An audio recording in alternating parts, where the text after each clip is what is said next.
then, ito yung ano nyo, no, makakapag-release ng stress nyo, no, kapag sumasayaw kayo. So, why not do it this week, no? Para naman ma-relief kayo, no? Lalo na ngayon may revelation na nangyari. No? But then, if ever nakokonfrontahin nyo yung inyong person,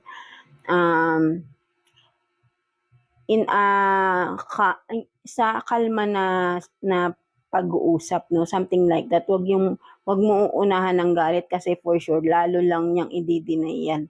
'Di ba? Something like that. So, mag-isip ka ng paraan. But then, kung parang sa'yo, kung sino lang naman yung nakakaramdam, na may ganun ng person, something like that. Kasi mararamdaman mo rin naman yan. But then, kung wala ka namang talagang nararamdaman na ganun, Taurus, don't claim that, no? Something like that, no? So, yan. No? But then, ito yung iyong self-care advice for this week, mga Taurus, no? So, dancing, no? So, mas nakaka-relieve ng stress mo yung dancing, no? Something like that, no? So, ito yung yung pwede mong gawin this week, no? So, tignan naman natin anong advice or message for you ni universe, no? Tingnan natin, mga Taurus.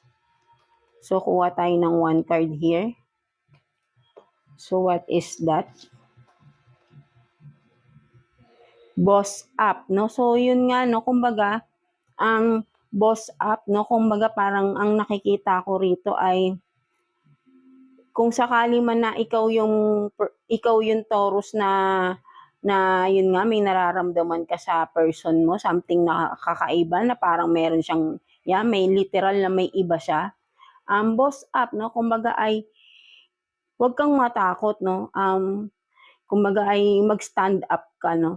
Kumbaga parang, yung bang lakasan mo yung loob mo, boss up, no? Something like that. Maging confident ka sa sarili mo na tanungin yung person mo, no? Something like that, no? Huwag kang mahihiya or huwag kang matatakot, no? 'Di ba?